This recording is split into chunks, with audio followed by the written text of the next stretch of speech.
नमस्कार दोस्तों, अरदास क्लासेस के इस प्लेटफॉर्म पर हम आप सभी का स्वागत करते हैं। मेरा नाम है चेतना।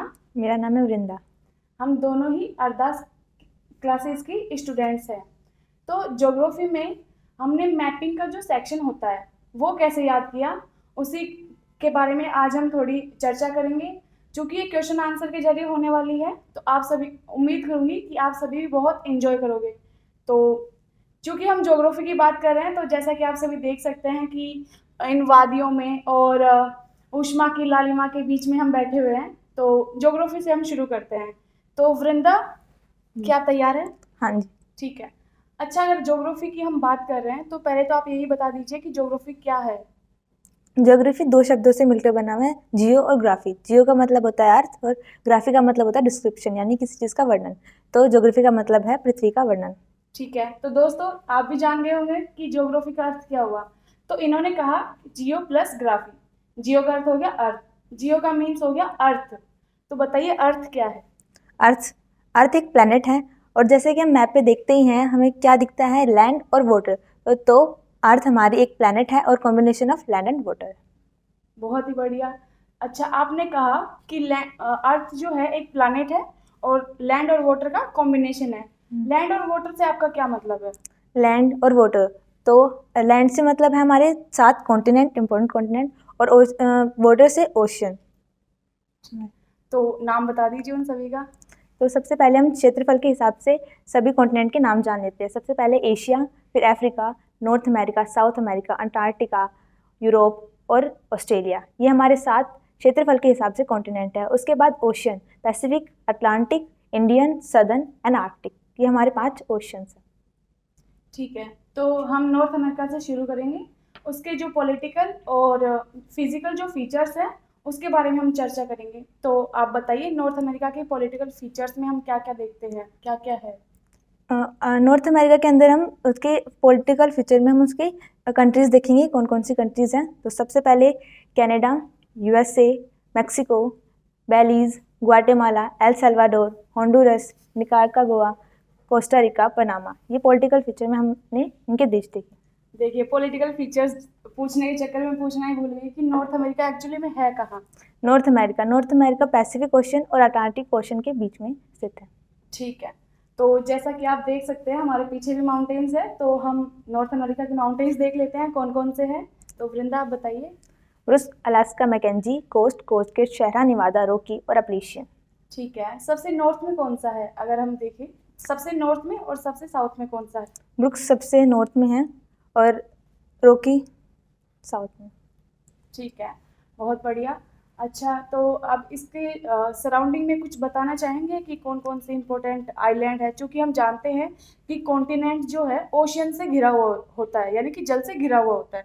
तो उसमें इम्पोर्टेंट आइलैंड भी होते हैं, गल्फ होते हैं, बेसिन होते हैं। तो आप उसके बारे में थोड़ा बताएंगे? जी हाँ, हम नॉर्थ अमेरिका से शुरू करते हैं। तो सबसे पहले हम बेरिंग सी देखते हैं, बेरिंग स्टेट। उसके बाद हम आगे चलते हैं तो क्वीन एलिजाबेथ आइलैंड देखते हैं, एलिस मरे आइलैंड और नॉर्थ मैग्नेटिक पोल। इसके बाद ग्रीनलैंड जो कि उसी के करीब है। और उसके बाद हम काफ़ी सारी चीज़ें जैसे कि और सी, अटलांटिक सी, पैसिफिक, ये सारी चीज़ें हम इसमें देखते हैं। ठीक है वृंदा, वैसे तो हम दोस्त हैं, मैं मतलब ऐसा फंसाने वाला कोई सवाल नहीं पूछना चाहती, लेकिन दर्शकों के मन में ये आएगा कि आपने जो स्ट्रेट बोला अभी अभी आपने बेरिंग स्ट्रेट बोला, तो क्या आप बताएंगे कि स्ट्रेट का क्या का मतलब क्या यूज होता है? हाँ, स्ट्रेट। स्टेट दो प्लेसेस को जोड़ने का काम करती है। ठीक है, तो जैसा कि आपने कहा था बेरिंग सी, बेरिंग स्ट्रेट, ब्यूफोर्ट सी। तो दोस्तों जो बेरिंग स्ट्रेट है यह बेरिंग सी और ब्यूफोर्ट सी को जोड़ता है। ठीक है, बहुत बढ़िया। चलिए, इसी तरह से इस टॉक को अगर हम कंटिन्यू करते हैं तो जल को देखकर मुझे याद आया कि उसमें लेक्स भी होंगे इम्पोर्टेंट। तो आप लेक्स के नाम बता दीजिए कुछ। Great Bear, Great Slave, Athabasca, Reindeer, Winnipeg, Superior, Huron, Ontario, Erie और विनीपेग, मिड और ग्रेट सोल्ट। ठीक है, सबसे बड़ी लेक कौन सी है इनमें?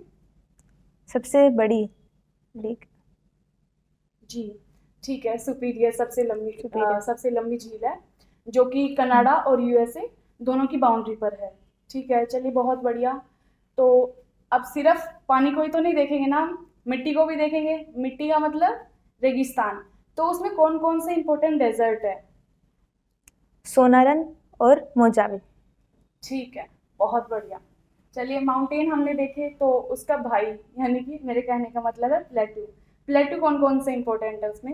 Yukon, Columbia, Great Basin, Colorado, Mexico, Edward, Ozark, Laurentian. ठीक है, तो अब सब तो हो गया है लगभग। हाँ, सबसे इम्पोर्टेंट और मेरा फेवरेट भी है, रिवर कौन कौन सी है। मेरा फेवरेट क्यों है ये आप अभी जान जाओगे, क्योंकि हम इसी बीच में एक छोटी छोटी सी स्टोरी वृंदा आप सभी को बताएगी कि रिवर मेरा फेवरेट टॉपिक क्यों है। तो पहले आप रिवर बता दीजिए कौन कौन सी है, या फिर पहले आप स्टोरी बता के फिर रिवर बता दीजिए। पहले मैं रिवर बताना चाहती हूँ। Yukon, Mackenzie, Nelson, Saint Lawrence, Hudson, Mississippi, Ohio, Tennessee, Red, Arkansas, Missouri, Rio Grande, Fraser, Columbia, Colorado.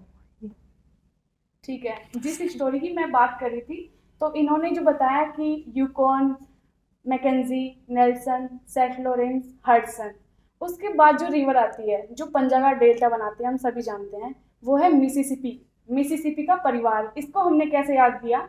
तो मिसिसिपी जो है गल्फ ऑफ मैक्सिको में गिर रही है, हम सभी जानते हैं।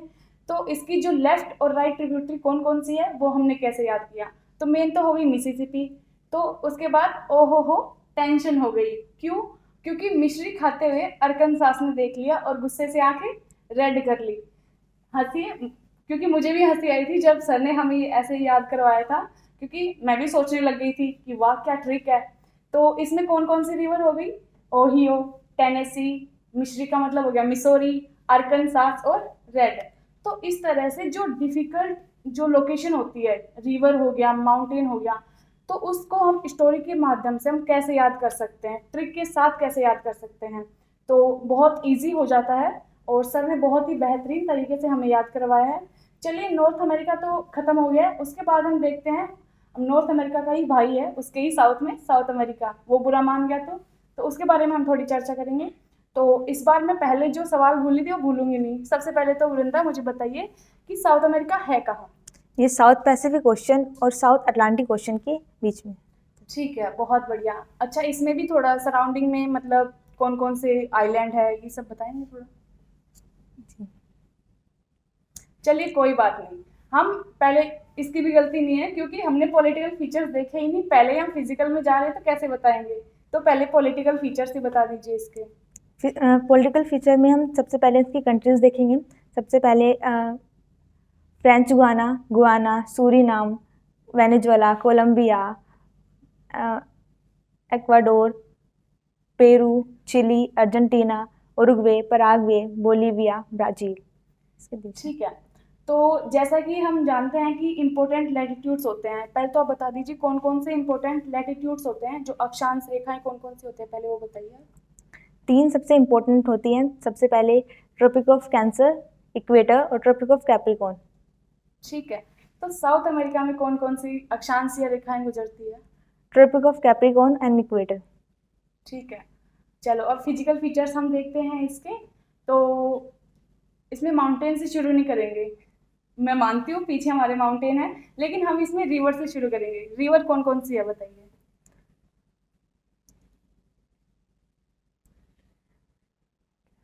मैग्डलेना, Orinoco, Negro, Amazon, Madeira, Parana, Uruguay, Paraguay.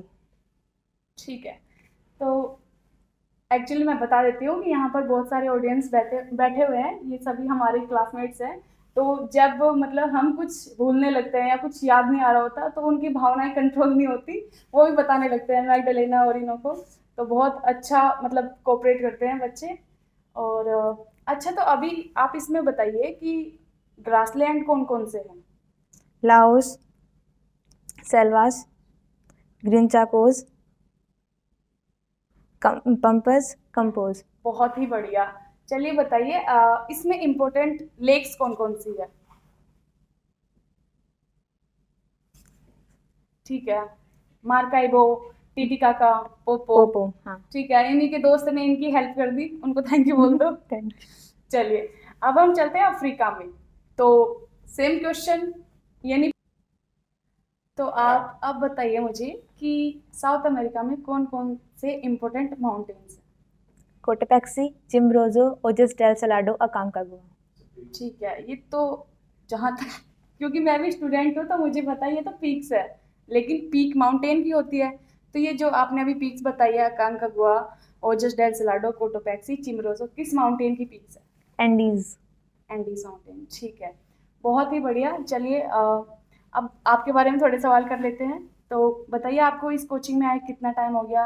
आपके पहले आप कैसे थे? यहाँ आने के बाद आपके जीवन में क्या परिवर्तन हुआ? ये सब चीज़ें, और यहाँ पर एनवायरनमेंट कैसा है? पढ़ाई में कैसे मन लग गया यहाँ पर आते ही? क्योंकि मुझे भी याद है कि आपको अभी 20 दिन हुए हैं लगभग, और इतनी सारी लोकेशन याद हो गई, तो उसके पीछे का कारण क्या है, बताइए। जी, मैंने अभी 12th पास की अपनी, और अभी मैं ग्रेजुएशन के फर्स्ट ईयर में ही हूँ। और यहाँ पे सर हमें काफ़ी सारे सब्जेक्ट करवाते हैं, जैसे कि पॉलिटिकल, हिस्ट्री, ज्योग्राफी। और ज्योग्राफी में काफ़ी सारी ट्रिक्स के साथ सर करवाते हैं, मुझे ज़्यादा इंटरेस्टिंग लगा ज्योग्राफी करना। तो सारे सब्जेक्ट वैसे हम करते हैं, तो एक साथ अभी अभी हम एक ही सब्जेक्ट पे ज़्यादा मैं फोकस कर रही हूँ, ज्योग्राफी पे। और यहाँ का एनवायरनमेंट भी बहुत अच्छा है, यहाँ के लोग भी बहुत अच्छे हैं, सभी स्टूडेंट बहुत सपोर्टिव है, तो मुझे यहाँ पे बहुत अच्छा लगा है। चलिए, बहुत अच्छा लगा आप सभी के सामने हम आए, और वृंदा इन्होंने बहुत ही अच्छा मतलब बताया है, और उम्मीद करते हैं हम दोनों ही कि आपको अच्छा लगा होगा। अगर कुछ गलती हुई तो अभी चूंकि हम दोनों ही छोटे बच्चे हैं तो समझ के माफ़ कर दीजिएगा। आगे के सेक्शन में हम मिलेंगे फिर नए बच्चे के साथ। धन्यवाद।